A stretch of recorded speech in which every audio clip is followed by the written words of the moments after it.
Om Swastiastu, Namo Buddhaya, dan salam kebajikan. Halo Sobat Komunitas Muda Inspiratif, selamat bergabung di webinar pada hari ini, webinar tentang tips menghadapi resesi ala Gen Z. Perkenalkan, saya Ani Rahmawati, selaku moderator yang akan memandu sesi webinar pada hari ini. Sebelum kita masuk ke sesi hari ini, izinkan saya membacakan beberapa peraturan dan tata tertib dari acara hari ini. Yang pertama, sesi acara akan direcord dan akan diupload ke YouTube Komunitas Muda Inspiratif Official. Kedua, penjelasan mengenai penggunaan kolom chat digunakan untuk bertanya dan berinteraksi antar peserta maupun dengan narasumber yang mengedepankan etika dalam penggunaan kolom chat untuk menghindari perkataan yang mengandung bullying, seksis, dan lain-lain. Ketiga, kami selaku penyelenggara berhak untuk mengeluarkan peserta jika terindikasi adanya kekerasan, pelecehan, dan perundungan baik secara verbal maupun visual. Keempat, setelah sesi berakhir, akan ada link presensi yang wajib diisi. Dan yang terakhir, mari kita saling menghormati dan bergembira mengikuti sesi hari ini. Baik, acara selanjutnya kita masuk ke acara inti, teman-teman. Nah, sebelum kita masuk ke acara inti, angka baiknya kita mengetahui nih tentang era transformasi perekonomian yang pesat hari ini. Resesi menjadi salah satu kekhawatiran terbesar, utamanya bagi negara Indonesia. Lalu, bagaimana peran seorang Gen Z dalam menghadapi resesi yang akan datang di kemudian hari? Bagaimana persiapan yang tepat yang harus kita lakukan? Tanpa berlama-lama lagi, mari kita sambut pemateri kita sore hari ini, Kak Velia Pratikasari. Selamat sore, Kak Velia. Halo, sore. Gimana, Kak, kabarnya? Alhamdulillah baik. Alhamdulillah. Nah, sebelum kita masuk ke acaranya, sebelum Kak Velia memaparkan materinya, alangkah baiknya ada suatu pepatah mengatakan, tak kenal maka tak sayang. Maka dari itu kita harus kenalan dulu nih, siapa sih Kak Velia Pratikasari ini? Nah, teman-teman, saya selaku moderator di sini akan membacakan CV dari Kak Velia. Kepada yang bertugas, mungkin bisa dibantu untuk share screen.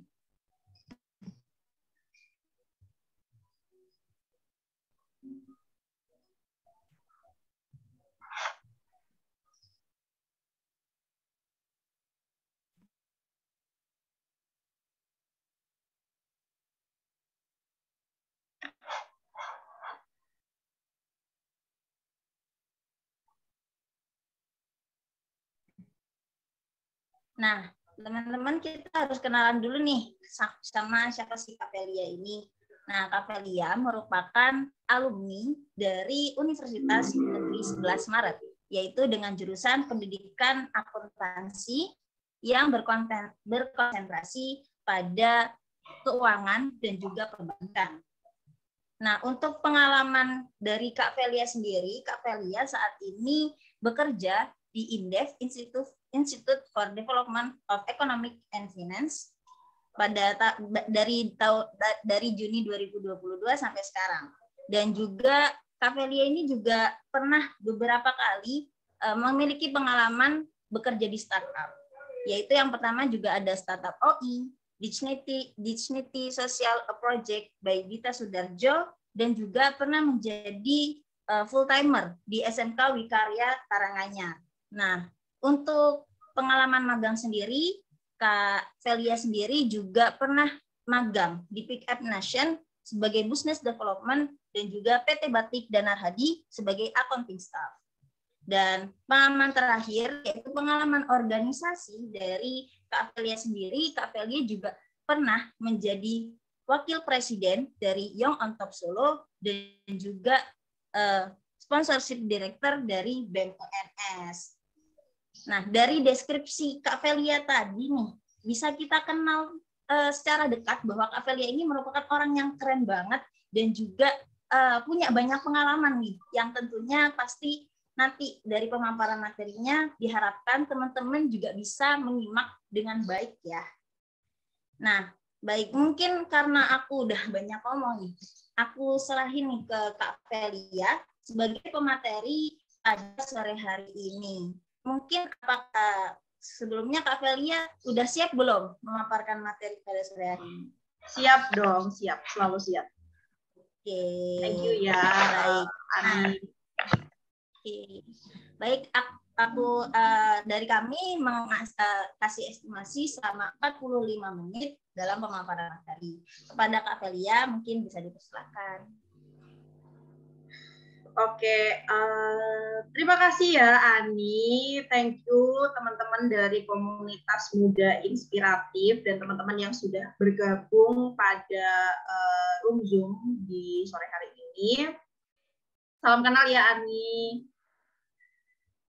Salam kenal Kak Velia. Ani kuliahnya di mana? Di Airlangga ya? Iya benar Kak. Jurusan apa kalau boleh tahu? Aku jurusan manajemen pemasaran. Manajemen keuangan? Manajemen pemasaran Kak. Oh, manajemen pemasaran. Berarti marketing ya? Oke, salam kenal ya. Semoga kuliahnya lancar gitu. Terus aku juga mau ngucapin terima kasih pada teman-teman komunitas muda inspiratif yang aku ngelihat Instagramnya itu penuh dengan konten-konten yang cukup menginspirasi gitu ya untuk anak muda gitu. Jadi kalau diingat-ingat dulu waktu aku masih kuliah gitu, aku sering banget mengikuti kegiatan-kegiatan yang sering di-share di Instagram komunitas muda inspiratif, dan itu sangat-sangat membantu aku di dunia profesional seperti sekarang, yaitu aku jadi punya beberapa skill seperti leadership skill, lalu skill manajemen waktu, lalu juga skill gimana caranya aku manage people, untuk aku win people, menginfluence people, itu semuanya aku belajar dari kegiatan-kegiatan waktu saya masih kuliah. Dan aku juga terima kasih ya sama Anggi. Di sini ada Anggi nggak sih? Nggak ada ya? Anggi nggak ikut ya? Anggit, maaf. Anggit nggak ikut ya? Ini tadi di keluar. Oh, mungkin keluar ya. Mungkin aku juga mau ngucapin terima kasih sama Anggit gitu yang katanya udah merekomendasikan aku gitu. Oke. Aku mau langsung mulai aja kali ya untuk pemaparan materinya. Jadi gini teman-teman, pada sore hari ini saya ingin menyampaikan materi yang cukup banyak diperdebatkan gitu di media, dan aku pengen teman-teman di sini tuh jangan termakan dengan FOMO, termakan dengan media-media yang sekarang itu nulisnya itu dilebih-lebihkan gitu. Dan di sini juga sebenarnya saya pengen ngajakin teman-teman gimana caranya kita melek finansial, melek untuk menghadapi ancaman-ancaman perekonomian yang itu tuh sudah pasti datang gitu kapanpun. Oke, aku izin share screen. Sebentar ya. Ani, ini suaraku kedengeran kan? Terdengar Kak, jelas. Oke, wait.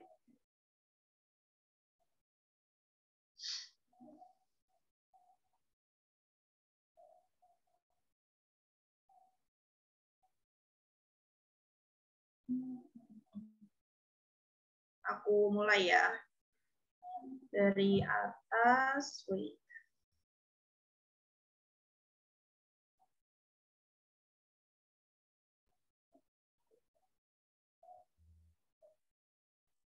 Halo Ani. Halo Kak. Oh, benar deh. Aku ngerasa nggak nyaman.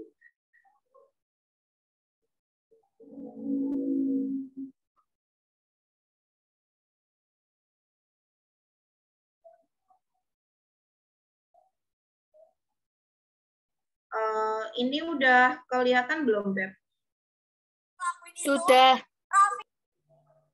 Tips mengatasi resesi ala Gen Z ya. Oke. Sesuai dengan tema yang sudah ditulis pada pamflet, saya akan sharing mengenai tips mengatasi resesi ala Gen Z. Dan di sini aku cuma pengen kayak kita sharing aja sih, sharing. Aku nggak mau terlalu banyak teori karena kalian sebenarnya bisa baca sendiri ya. Ini saya, Velia Pratikasari, yang sekarang saya bekerja di Institute for Development of Economic and Finance, atau biasa dikenal itu sebagai INDEF, yaitu adalah lembaga riset ekonomi dan keuangan yang ada di Indonesia. Saya juga berpartner dengan beberapa kementerian, berpartner dengan beberapa perusahaan-perusahaan swasta untuk melakukan riset-riset terkait ekonomi yang kemudian hasil riset tersebut bisa dijadikan untuk bisa mengambil keputusan, ya, baik itu keputusan di dalam perusahaan, di dalam lembaga, atau keputusan untuk nanti mereka menciptakan sebuah kebijakan atau produk yang bisa bermanfaat untuk masyarakat.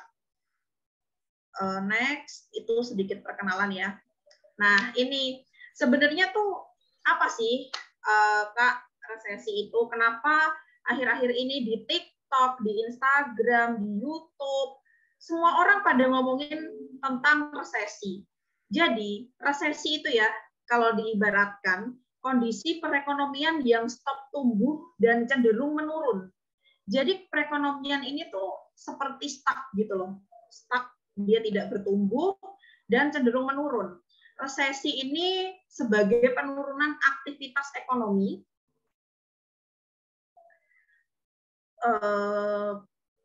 maaf ya sebentar.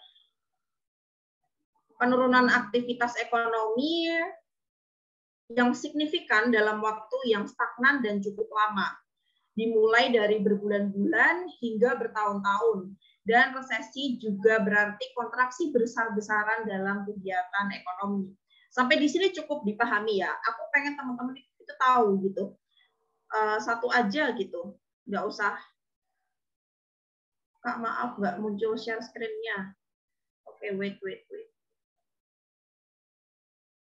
Nggak muncul share screen-nya ya, bentar.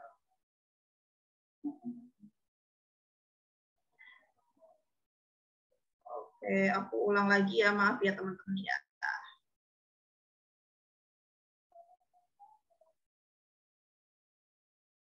Kalau ini kelihatan belum? Tolong dijawab. Sudah terlihat, Kak. Udah ya? Udah belum? Sudah. Oke. Jadi aku ulang lagi ya. Ini bisa dilihat ada chart, di mana chartnya ini tuh menurun. Jadi yang awalnya naik, dia menurun tajam, dan itu yang dinamakan resesi. Untuk penyebabnya itu ada macam-macam. Jadi di sini mungkin teman-teman ada yang sudah berkuliah di jurusan ekonomi atau dulu pernah belajar ekonomi. Ini kelihatan belum, Dek, Ani, penyebab terjadinya resesi? Terlihat. Oke. Nanti kalau misalnya nggak terlihat langsung chat aja ya. Oke. Jadi penyebab terjadinya resesi itu ada bermacam-macam. Yang pertama, itu yang sudah kita lihat sendiri di mata kita sendiri, yaitu guncangan ekonomi yang mendadak seperti terjadinya pandemi COVID. Dulu, kalau mungkin teman-teman melihat ya sebelum pandemi COVID, kayak kita tuh happy-happy aja gitu nggak sih? Kayak kita mau ngapain aja tuh kayak gampang gitu. Tapi setelah pandemi COVID, kan kita tidak bisa memprediksi ya siapa yang tahu gitu pandemi COVID. Tiba-tiba terjadi begitu aja, itu adalah fenomena yang bisa dikatakan belum pernah terjadi gitu loh sebelumnya. Kalau misalnya kayak bencana alam atau mungkin kayak krisis pangan itu sudah pernah terjadi gitu. Tapi pandemi COVID kan itu kayak hal yang tidak pernah terjadi gitu ya. Dan ada juga penyebabnya yaitu utang yang menumpuk. Utang ini bisa ada beberapa golongan ya, baik itu individu, perusahaan maupun pemerintah. Di individu, utang menumpuk karena apa? Karena kalau diingat-ingat dulu waktu awal pandemi COVID, banyak sekali teman-teman kita atau saudara-saudara kita yang terkena PHK. atau usahanya yang bangkrut sehingga mereka tidak mendapatkan income dan harus berhutang. Itu yang namanya utang individu. Yang kedua ada utang perusahaan. Pada saat era krisis seperti pada saat pandemi kemarin, perusahaan itu mengalami selling yang menurun ya. Jadi produksinya menurun, terus sales-nya juga menurun. Lalu dari sales yang menurun itu, tapi perusahaan kan harus tetap membayar operasional ya, seperti operasional mesin, operasional gaji karyawan yang harus tetap dibayar, tapi income nggak ada, otomatis perusahaan harus berutang, baik itu berutang kepada swasta maupun berutang kepada pemerintah gitu. Dan yang terakhir itu ada utang pemerintah. Nah, seperti yang kita lihat ya fenomena pemerintah itu sudah jor-joran loh kepada kita gitu sebenarnya ya, kepada masyarakat-masyarakat yang kurang mampu, seperti memberikan bantuan tunai, lalu memberikan subsidi kepada BBM, lalu membangun infrastruktur yang kita lihat sendiri ya, infrastruktur sekarang tuh sudah semuanya berjalan, mulai dari tol, jembatan, dan lain-lain. Ya itu kalau bisa dikatakan pemerintah juga utang ya, contohnya kayak proyek kereta api cepat Bogor, itu kan pemerintah juga utang gitu loh. Itu penyebabnya, jadi kayak semuanya tuh utang gitu. Itu juga bisa mempengaruhi penyebab terjadi resesi, yang menyebabkan keadaan perekonomian juga semakin memburuk. Dan ada juga penyebab lain, yaitu belenggu aset atau terjadinya panic selling yang bisa menghancurkan pasar. Contohnya waktu dulu pandemi COVID awal-awal, terjadilah panic selling, di mana teman-teman itu atau saudara-saudara kita atau teman-teman kita pada beli bahan pokok gitu, bahan pokok yang banyak untuk kemudian ditimbun, dan itu kan menghancurkan pasar ya. Lalu tingginya inflasi dan tren kenaikan harga dari waktu ke waktu, kita sudah bisa melihat ya, nggak usah yang jauh-jauh gitu loh. Dulu teman-teman beli Indomie itu berapa sih? 2.000 nggak sih waktu dulu itu? 2.000 kayak 2.000 gitu-gitu, atau ya 2.000 kali ya, pokoknya 5.000 tuh bisa dapat 2 gitu. Tapi sekarang Indomie tuh udah 3.000 nggak sih? 3.000 lebih ya, 3.500 gitu. Itu. Terus kalau teman-teman ingat juga dulu waktu masih SD, kayak dikasih uang saku sama orang tua itu 5.000 tuh kayak udah banyak banget gitu nggak sih? Kita udah bisa beli minuman, udah bisa beli jajan dan lain-lain. Tapi sekarang kayak uang 5.000 kita cuma bisa beli air mineral yang isinya cuma 600 mili gitu loh. Itu kan kelihatan banget ya tingginya inflasi.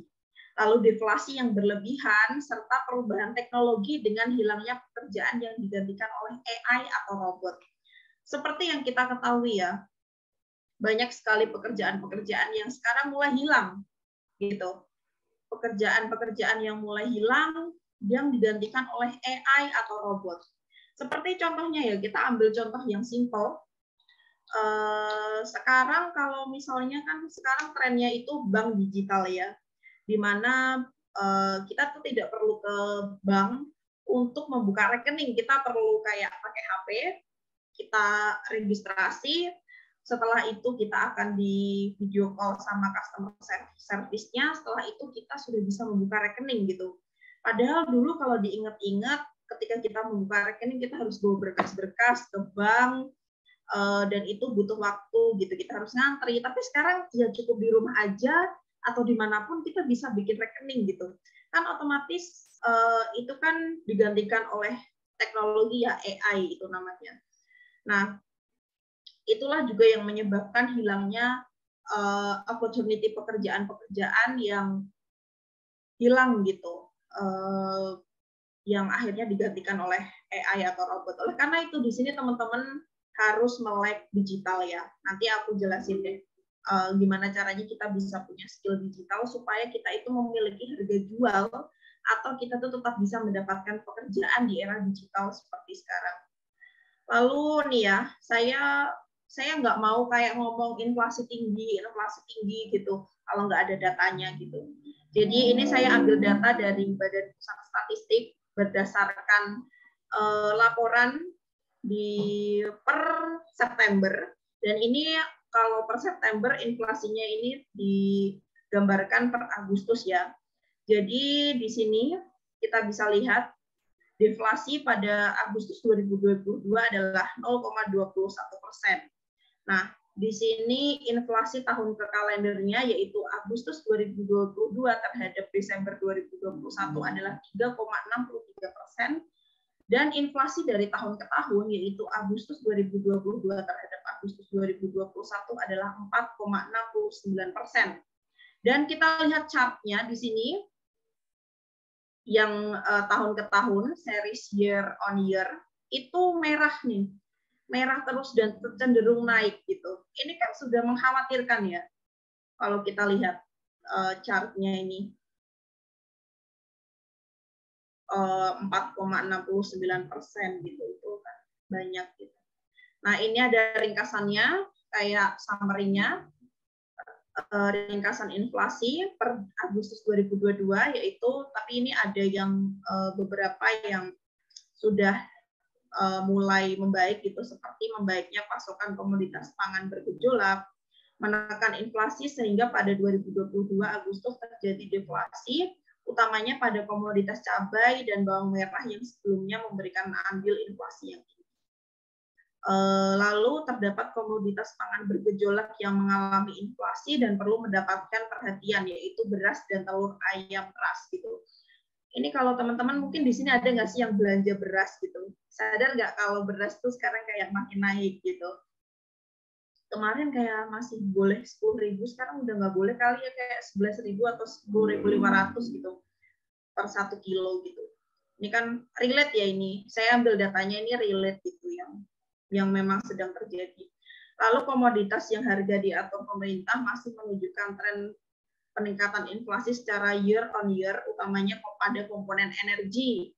Ini komponen energi malah naik ya. Kita udah ketahui kalau bensin ya atau BBM itu naik, itu lalu pengendalian inflasi pada tahun 2022 perlu terus diperkuat, khususnya dari sisi supply dan distribusi pada komoditas pangan dan komoditas yang harganya diatur pemerintah.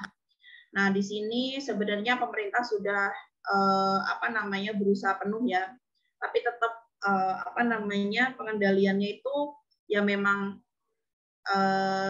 ada di pemerintah sih kendalinya gitu. Dan di sini ada pada komoditas pangan dan komoditas harga yang diatur pemerintah, yaitu energi. Next, apa sih dampaknya dampak terjadinya resesi itu apa gitu? Kalau udah kacau perekonomiannya, semuanya tuh, perekonomian itu stuck dan tidak bertumbuh, adalah permintaan produk ekspor yang menurun. Kan salah satu income kita kan kita mengekspor sumber daya gitu. Tapi kalau misalnya perekonomiannya melemah, otomatis ya ekspornya menurun. Kita nggak bisa jual ekspor itu karena kita sudah ketahui bahwa di luar negeri itu malah lebih parah ya. Kalau misal teman-teman tahu kayak Turki itu inflasinya sudah tinggi sekali, terus Sri Lanka atau Bangladesh itu yang negaranya udah bangkrut itu. Lalu nilai tukar rupiah yang melemah serta kenaikan tingkat suku bunga dan meningkatnya pengangguran. Nih, meningkatnya pengangguran ya, ini saya ambil data juga daftar PHK perusahaan startup sejak pandemi COVID. Tapi sebenarnya ini saya nggak menjurus harus startup yang di PHK, bahwasannya ada kok beberapa company yang mem-PHK gitu. Bahkan BUMN juga nggak menutup kemungkinan di PHK. Tapi ini saya ambil salah satu contoh aja ya. Ini di sini sejak pandemi COVID-19 menimbulkan krisis pada saat bulan Maret 2020, 852 startup global melakukan PHK kepada 131.6.800 insan hingga 11 Juni 2022. Ya, kita bisa lihat ini angkanya tinggi banget ya. Ini tinggi banget kayak 131.000 gitu. Ini perusahaannya ada Lumo, ada Zenius, Zomato, Sorapel, Gojek, Airi mau udah bangkrut ya. Terus Akulaku, Traveloka, dan yang kemarin baru ngebum yang apa namanya kayak tren banget itu ya Shopee melakukan PHK besar-besaran itu. Terus ini yang baru saja saya tangkap, baru aja tadi sekitar kayak jam 3:30 itu angka $1 itu sudah setara di 15.472. Itu tinggi banget cuy, udah hampir 16.000 gitu. Dan ini kalau kita lihat chartnya di sini tuh terus naik sampai sekarang gitu, sampai hari ini. Ini kan cenderung naik ya, kita lihat chartnya itu, dan ini kan sudah terlihat gitu loh dampak-dampaknya. Lalu pertanyaan selanjutnya, haruskah kita takut gitu dengan resesi gitu?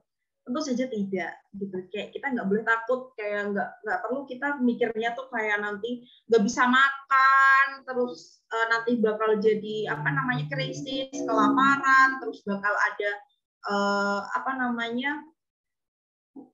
kematian massal gitu, enggak gitu. Nah, oleh karena itu kita belajar ya di sini mulai dari sekarang dan mempersiapkan apa saja yang harus kita persiapkan untuk menghadapi ancaman tersebut gitu. Kita nggak bisa menolak ya gitu. Tapi kita juga nggak bisa menjadikan kalau kita kayak ini bakal resesi ini, kita juga nggak bisa, kan itu tidak bisa terprediksi ya, karena kan banyak faktor gitu. Yaitu ini aku rangkum khusus untuk teman-teman di sini yang saya yakin di sini teman-teman masih muda. Yang pertama, menyiapkan dana darurat untuk 3 sampai 6 bulan ke depan. Kenapa begitu? Ya, pada saat resesi nanti kita akan susah ya untuk mendapatkan uang cash. Atau menutup kemungkinan bahwasannya kita akan mendapatkan potongan gaji atau nanti kena layoff, atau nanti biaya-biaya itu semakin membengkak. Itu idealnya 3 sampai 6 bulan ke depan. Kalau misalnya teman-teman di sini punya pengeluaran 1 bulan, misalnya 1 bulan itu 3 juta, ya minimal banget kalian tuh bisa punya tabungan itu sekitar ya 9 juta gitu. Tinggal dikalikan aja gitu. Dan itu tidak harus 100% cash ya teman-teman. Bisa dalam bentuk instrumen yang rendah resiko dan mudah untuk dicairkan, yaitu emas dan surat utang negara. Nah, seperti yang kita ketahui bahwasannya emas itu adalah salah satu instrumen yang rendah resiko, di mana pada saat terjadi krisis yang sudah terjadi sebelum-sebelumnya, harga emas itu tidak pernah turun, tapi cenderung malah tetap naik gitu. Dan teman-teman di sini yang pengen mulai berinvestasi dari emas itu nggak harus mahal-mahal gitu. Kalian bisa mulai dengan membeli emas antam yang sekarang kan bisa dibeli per gram ya. Kalau sepengetahuan saya 1 gram gitu sekitar 935.000 gitu. Misal teman-teman punya dana segitu, kalian bisa nabungkan ke emas gitu. Nanti disimpan emasnya. Saya yakin beberapa tahun dari sekarang itu nilainya akan sangat-sangat tinggi gitu. Pasti teman-teman sudah paham lah ya, kalau emas itu seperti itu, cenderung naik dari tahun ke tahun. Lalu, nah ini, menambah aliran pendapatan, yaitu mengikuti part-time atau freelance. Teman-teman di sini yang misalnya masih sekolah atau masih kuliah, ambillah part-time atau freelance. Sekarang tuh banyak banget ya opportunity. Kalau misalnya teman-teman ikut part-time, bisa ikut part-time di coffee shop jadi barista itu kan itu masuknya kayak sore gitu kan sampai malam gitu, itu kan bisa lumayan income-nya. Atau teman-teman bisa freelance tuh banyak banget, seperti teman-teman kalau punya skill fotografer, kalian bisa buka jasa foto, punya skill desain, kalian bisa buka jasa desain, kalian punya skill edit video, kalian bisa bukalah jasa itu gitu. Pokoknya itulah pentingnya kalian punya skill yang dibutuhkan di era digital seperti sekarang ya. Kalau misalnya gini, Kak, aku tuh bener-bener sama sekali nggak punya skill itu loh. Aku tuh kayak gaptek, aku nggak bisa ngefoto, aku nggak bisa ngedit, aku nggak bisa apapun itu. Mudah gitu. Kalian buka aja jasa, misalnya joki tugas gitu, nulisin teman kalian gitu. Misalnya satu lembar kalian hargai 3.000 atau 5.000, kan itu lumayan gitu kan. Itu, atau teman-teman bisa mulai, yaitu tadi part-time misalnya di coffee shop, atau kalian itu bisa ikut part-time seperti jaga toko. Itu kan nggak butuh skill-skill tertentu ya, dan biasanya mereka itu membuka peluang untuk teman-teman yang masih sekolah gitu. Lalu bisa juga sebagai affiliate atau content creator.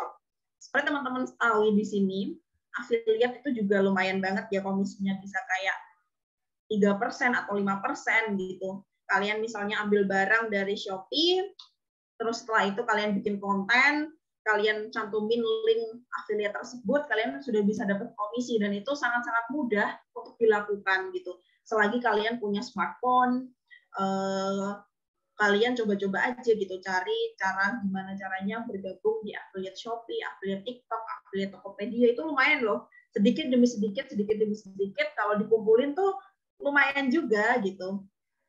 Terus kalau misalnya masih bingung lagi, kalian bisa coba yang namanya itu dropship atau reseller gitu.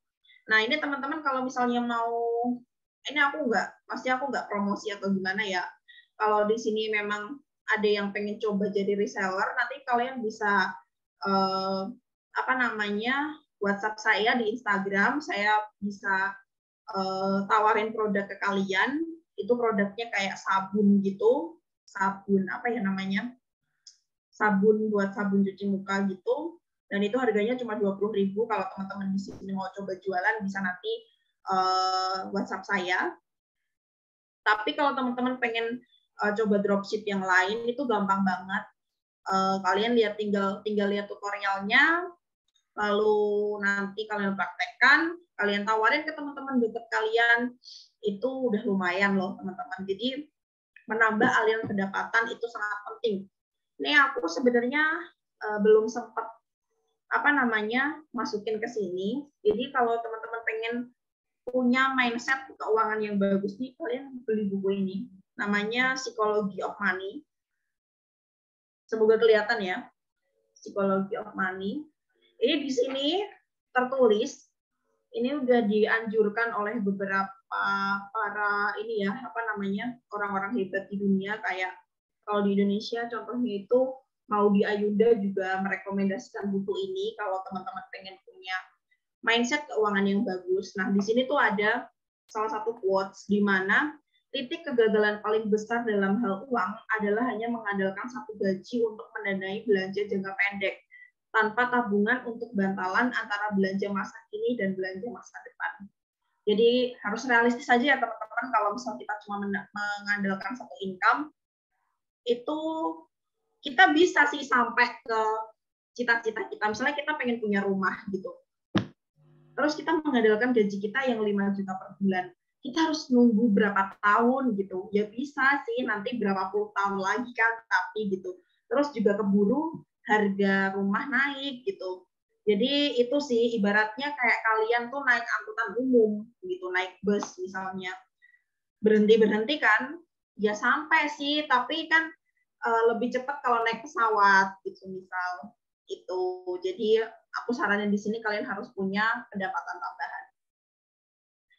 Lalu yang terakhir nih, kurangi konsumtif.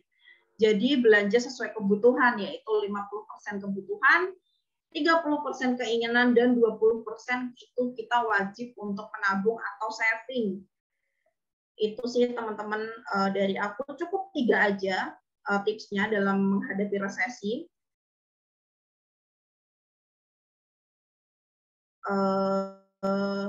Jadi kalau misalnya aku ulang kembali, kalau teman-teman di sini mau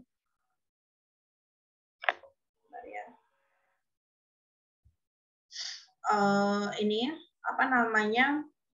3 tips dari aku, 3 aja, nggak usah banyak-banyak, nanti kalian bingung gitu. Karena kan di sini teman-teman mungkin masih pemula ya, belum yang maksudnya bukan yang udah punya bisnis besar atau sudah punya perusahaan besar, tapi aku nggak tahu ya, kan di sini temanya Gen Z gitu.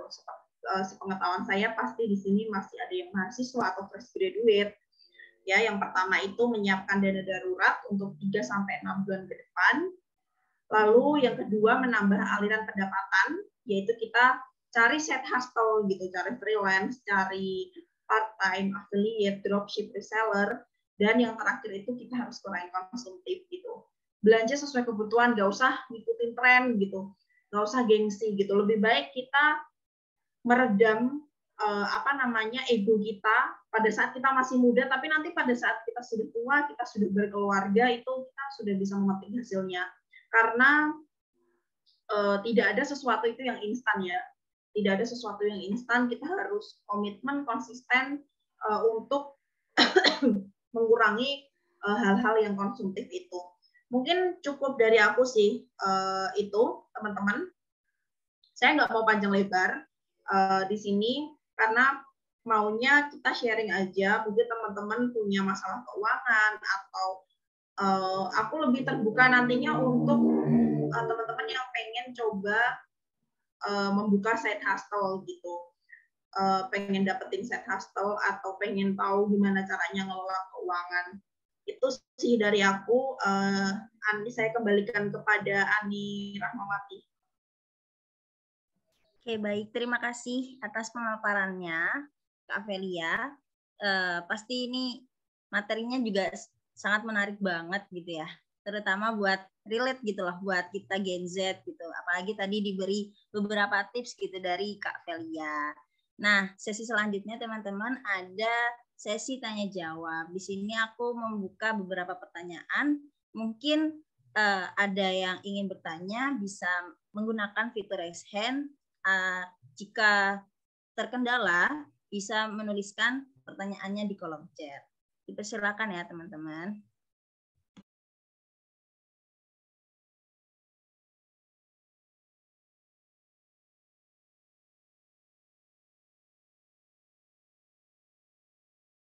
Mungkin sembari menunggu teman-teman nih, aku mau tanya sih ke Kak Velia sendiri. Aku juga merupakan salah satu dari generasi Z nih, yang apa ya, yang kayak agak overthinking sih, yang namanya kita resesi gitu ya. Kita nggak tahu kita bakal gimana ya, nanti kita ngatasinnya gimana, meskipun memang ada beberapa tips-tips yang kakak berikan tadi. Nah, jadi gini sih Kak, keluhanku adalah aku sebagai seorang mahasiswa nih, seorang mahasiswa kan kita biasanya dituntut untuk aktif gitu ya, entah itu dari internal ataupun juga eksternal, kayak misalkan ikut kepanitiaan, ikut organisasi. Nah, sedangkan aku kan maksudnya berpengalaman juga lagi berorganisasi nih di internal kampus.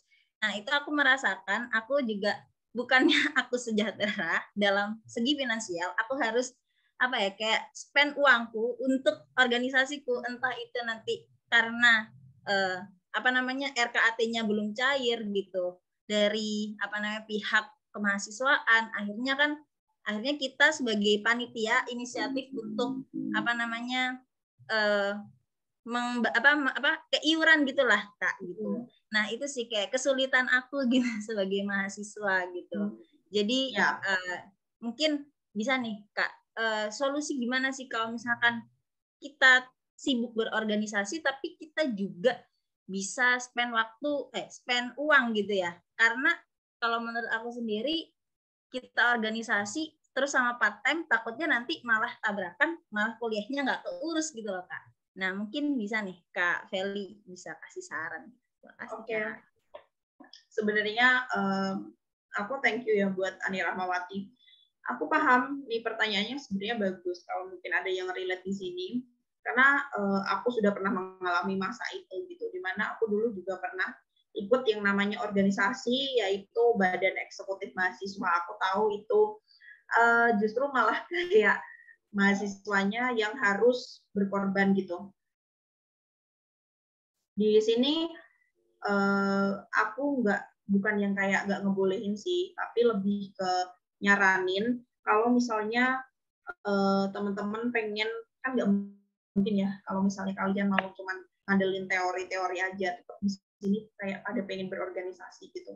Tapi saran aku, ambillah organisasi atau opportunity yang itu kalian bisa learn, tapi juga itu menguntungkan gitu loh untuk kalian gitu. Jadi kalau misalnya teman-teman ngerasa bahwasannya kok aku berorganisasi tapi aku harus spend my money nih gitu.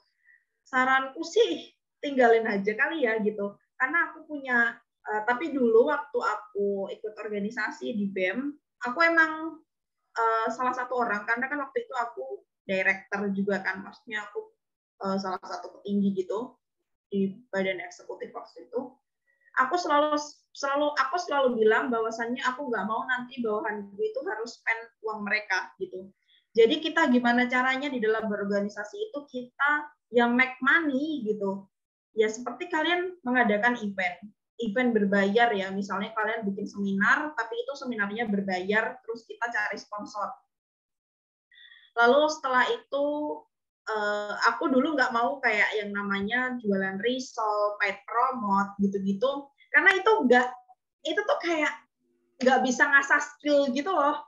Jadi kalau dulu waktu aku ikut berorganisasi, gimana caranya aku bisa dapat uang dari organisasi aku itu untuk operasional, ya aku mengadakan beberapa kegiatan yang bisa menghasilkan uang, seperti aku adain seminar berbayar, itu yang pertama. Lalu yang kedua itu ngadain yang namanya direct sale atau jualan baju-baju bekas gitu-gitu di Car Free Day, tapi baju-baju yang masih layak pakai gitu ya. Itu lumayan cuy hasilnya.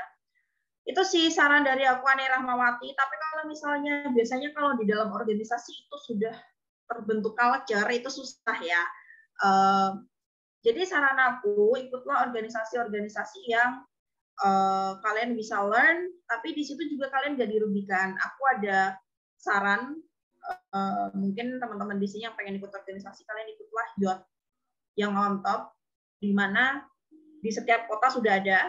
Jadi kalian ikut aja di kota terdekat kalian, atau kalian bisa ikut yang namanya internship di kampus Merdeka. Itu kan malah dibayar. Itu dibayar cuy, dan ini pengetahuan aku ya. Kalau nanti kalian udah lulus dan kalian pengen masuk dunia pekerjaan, pengalaman organisasi itu nggak terlalu dilihat gitu. Sebenarnya pengalaman magang yang dilihat, pengalaman kalian bekerja di sebuah perusahaan. Jadi itu sih saran aku, kalau misal teman-teman di sini mau mulai internship, kalian bisa optimalisasi LinkedIn, di mana di LinkedIn tuh banyak banget lowongan pekerjaan untuk internship WFH, jadi kalian bisa sambil kuliah dan itu tuh dibayar, bayarannya tuh lumayan cuy, kayak sekitar 1.500.000 sampai 2 juta, dan itu kan lumayan banget ya. Itu sih Ani dari aku sarannya, jadi kamu nggak usah terlalu mikirin sesuatu yang itu malah merugikan kamu harus cari opportunity yang lebih menguntungkan gitu, kamu bisa learn dan kamu bisa earn, mumpung masih muda, kamu bisa belajar dan kamu bisa menghasilkan cuan di situ. Semoga menjawab ya. Oke, baik. Terima kasih banyak Kak Feli, sangat menjawab banget pertanyaan jawabannya Kak Feli tadi. Jadi kita sebagai mahasiswa juga harus cerdas-cerdas juga ya dalam memilih kita mau berorganisasi di mana, atau mungkin kita mau spend kemana gitu ya, entah internship lainnya, kegiatan lainnya. Oke, mungkin ini ada pertanyaan di kolom chat dari Kak Beatrice. Maaf tidak bisa on cam, mau tanya, untuk menghadapi resesi, menurut kakak, apa instrumen investasi yang sesuai? Terima kasih. Oke. Thank you teman-teman. Mungkin di sini ada yang sudah melek investasi ya. Kalau teman-teman dulu pernah ada sih kayak salah satu podcast gitu sama salah satu pejabat ya, Sandiaga Uno. Sandiaga Uno itu kan kaya banget ya, dia kayak kaya banget gitu sih, tanya sama yang hostnya, Pak Sandi bisa nggak sih tanpa investasi Pak Sandi sekaya sekarang? Jawabannya tidak bisa. Dan di buku ini tuh juga ada cerita, ini bukunya ya, The Psychology of Money. Kalian bisa kayak beli di online shop. Kalian harus baca ini gitu kalau kalian pengen jadi orang yang pintar dalam mengelola keuangan. Jadi di sini ada nih aku kan udah garis-garisin gitu kan kata-katanya. Seseorang yang jenius atau orang yang pintar yang kehilangan kendali atas emosi bisa saja mengalami bencana keuangan. Sebaliknya juga bisa. Orang biasa tanpa pendidikan finansial bisa kaya jika mereka mempunyai sejumlah keahlian terkait perilaku yang tidak berhubungan dengan ukuran kecerdasan formal. Jadi di sini itu ada cerita di Amerika Serikat. Ada seorang tukang parkir yang pekerjaannya ya dari dia muda sampai dia meninggal itu hanya tukang parkir begitu. Tapi publik dikejutkan ketika beliau itu meninggal. Di sini ada namanya itu Ronald Reed. Dia hanya lulusan SMA dan dia itu cuma bekerja jadi tukang parkir dan memperbaiki mobil di pom bensin. Ya selama hidupnya gitu, dan berpenghasilannya ya mungkin ya rata-rata lah ya gitu. Maksudnya penghasilan kecil gitu. Tapi pada saat beliau meninggal itu beliau bisa mempunyai aset senilai 8 juta US dollar ketika meninggal. Padahal di Amerika rata-rata itu orang yang meninggal tidak sampai mempunyai harta segitu gitu. Dia bisa mewariskan 8 juta US dollar gitu, dan ternyata beliau nggak pernah menang lotre, beliau nggak pernah mendapatkan warisan besar, tapi selama berpuluh-puluh tahun saat dia masih muda, sampai dia tua, sampai dia meninggal, dia itu menginvestasikan sahamnya di blue chip, saham-saham blue chip. Saham blue chip itu apa sih, Kak? Saham-saham yang minim sekali resikonya itu turun, anjlok. Contohnya kalau di Indonesia itu seperti BCA, Unilever, lalu perusahaan-perusahaan tambang, seperti yaitu perusahaan-perusahaan dengan instrumen-instrumen yang kita butuhkan sehari-hari gitu ya. Contohnya kayak Unilever, Wings, itu kan FMCG. Dia jualan barang-barang yang kita butuhkan sehari-hari seperti shampoo, sabun, terus juga makanan-makanan kecil seperti kayak susu-susu itu kan kita mau kaya, mau miskin, semuanya makan itu gitu loh. Nah, itu contohnya saham-saham blue chip. Dan di situ dia tuh sampai bisa hartanya tuh bisa sampai 8 juta US dollar. Dan di situ kayak sangat mengejutkan gitu ya, mengejutkan keluarganya juga nggak tahu waktu itu beliau punya harta segitu. Jadi di sini kalian harus banget sumpah baca buku ini. Ini tuh murah juga kok, harganya kayak cuman 70 ribuan gitu. Jadi mungkin kalian stop dulu nongkrong buat beli buku ini karena ini bagus banget. Terus kalau aku mau jawab ya di sini, menghadapi resesi menurut kakak instrumen investasi yang sesuai.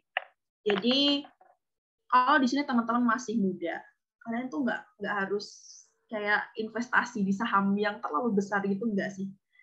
Kalian investasilah di leher ke atas, di otak ya, di otak kalian. Jadi kalian tuh punya skill yang bisa dibayar mahal oleh perusahaan atau oleh klien.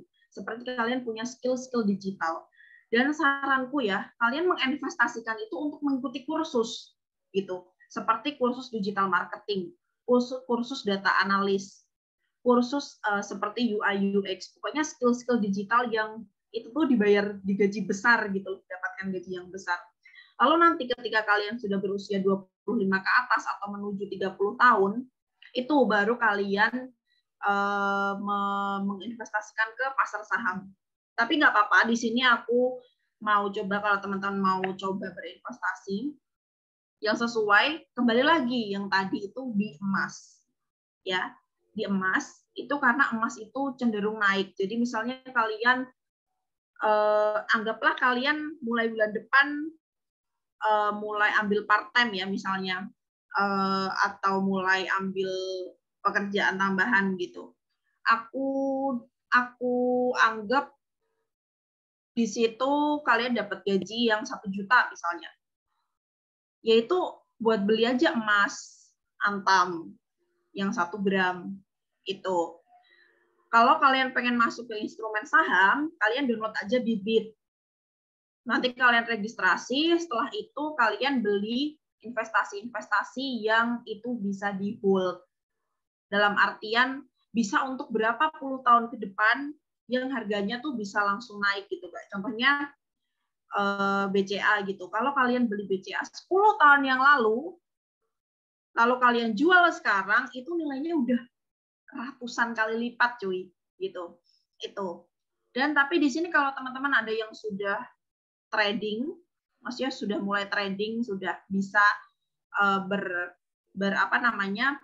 main saham, itu resesi justru malah menjadi peluang. Jadi kalau misalnya nanti sudah terjadi resesi dan kalian melihat opportunity ada nih saham blue chip yang turun gitu, yang anjlok, kalian beli sebanyak-banyaknya. Setelah itu ketika resesi sudah selesai, kan resesi nggak mungkin resesi terus, badai pasti berlalu gitu kan.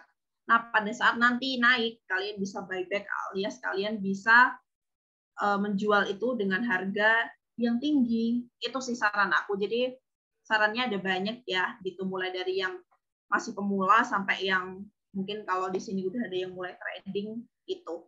Itu Kak Beatrix, semoga bisa menjawab ya. Oke, baik. Mungkin dari 2 pertanyaan tadi juga kita sudah banyak nih berdiskusi tentang bagaimana cara kita itu menghadapi resesi yang entah kapan ya mungkin, tapi mungkin kan adalah tanda-tanda, dan gimana tadi Kak Velia juga menjelaskan sedikit tentang cara-cara dan tips-tipsnya untuk mengendalikan itu semua kayak gitu. Nah, aku mau simpulin dari beberapa pernyataan dari Kak Velia tadi, bahwasannya tadi dijelaskan di awal bahwa resesi merupakan kondisi ekonomi yang stop tumbuh dan cenderung menurun.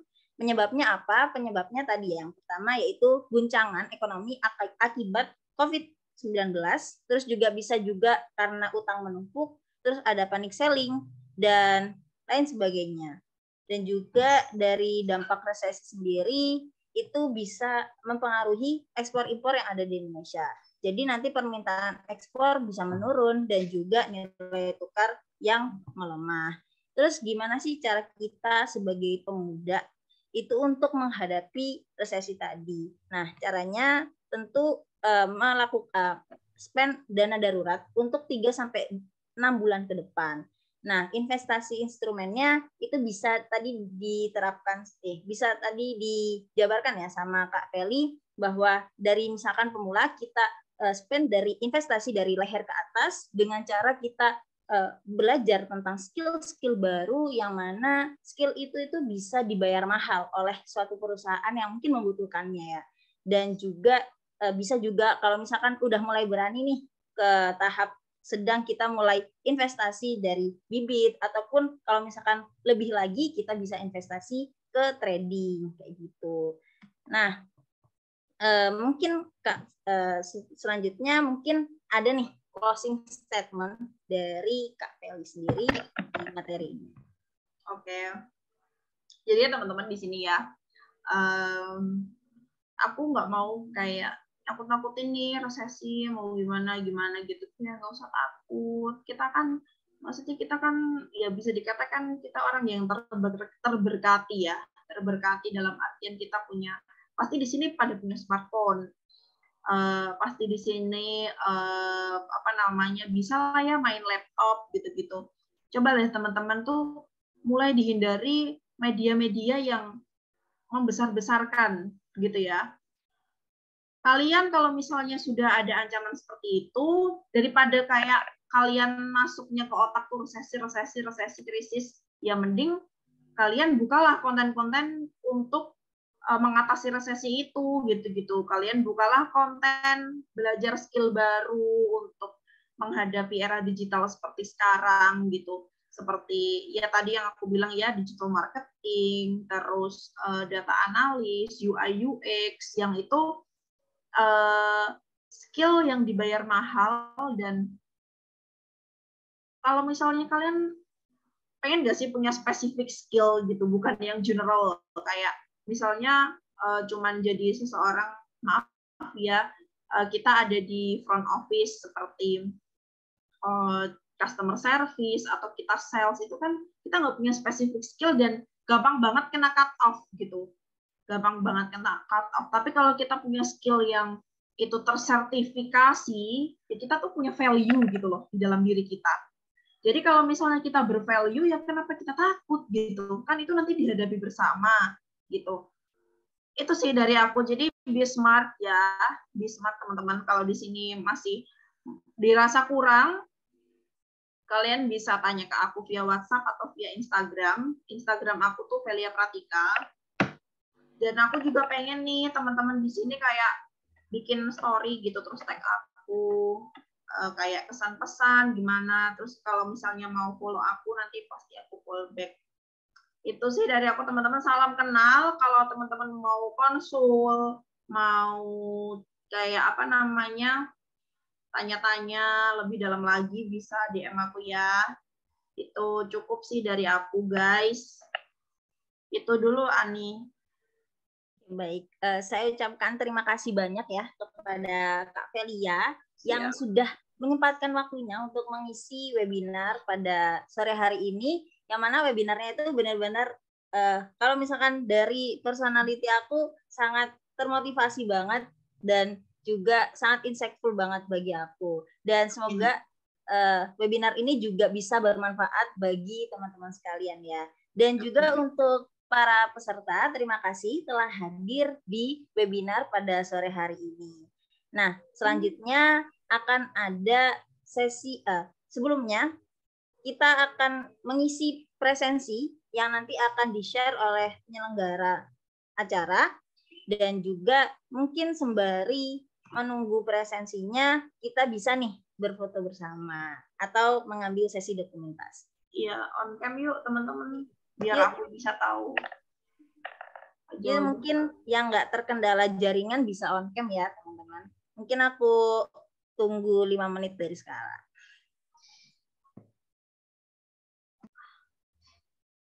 Yuk on cam, Ocha, Dina, Beatrice, Kami, Latus, IJ, Grace, Sahrial, Berkat Selamat Lombu, Indila, Susan, Tili, Surokim, Leni, Tasya, ada Jawa Timur, Triyono, Siswanta. Yuk on cam yuk. Masa cuma Kak Jelinda aja? Ayo. Semuanya on cam yuk. Biar aku bisa lihat wajah kalian yang cantik-cantik dan tegak.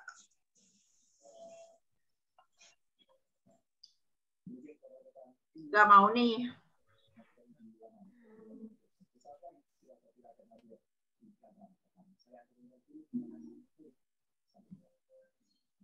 Yuk kita tunggu sampai menit kedua. Yuk on cam yuk.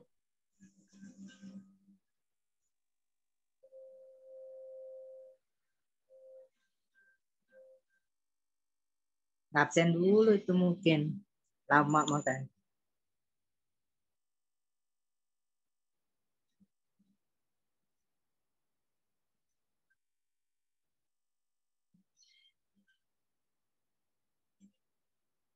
Yuk. Kalau misalnya belum bisa nggak apa-apa seadanya. Nanti aku minta kalian ini ya follow IG-ku, terus bikin apa namanya kesan dan pesan gitu, nanti biar kita saling follow-followan, terus aku nanti repost biar nambah teman. Ayo Kak Kamila, terus kok di ini lagi, kok di matiin lagi, nggak usah malu, nggak apa-apa. Yuk foto yuk, Ani. Oke, mungkin karena nanti takutnya kelamaan ya, mungkin aku bisa ya membantu ambil foto, dan mungkin panitia juga bisa membantu ya. Oke, aku hitung teman-teman. Lihat kamera, 1, 2, 3. Oke, sekali lagi. 1, 2, 3.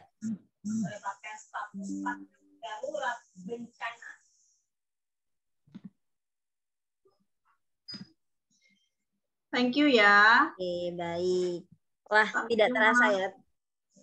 Nah, aku ucapin terima kasih sekali lagi ya buat Kak Feli atas pemaparannya pada sore hari ini. Tak terasa kita sudah sampai di penghujung acara. Semoga sesi hari ini bisa bermanfaat dan berkesan bagi teman-teman semua.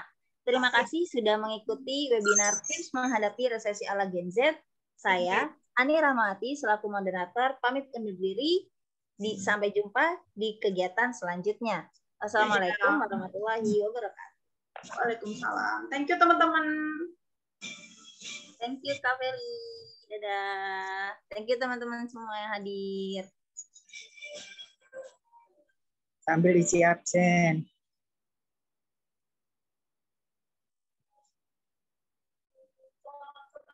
Presiden Joko Widodo mengingatkan jajaran kepolisian agar kuat dan solid sehingga bisa melindungi, mengayomi, dan melayani masyarakat.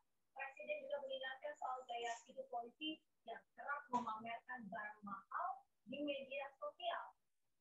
Pernyataan ini dikemukakan Presiden saat memanggil pejabat Polri dari Mabes Polri, Kapolda hingga Kapolres dari Istana Presiden hari Jumat kemarin.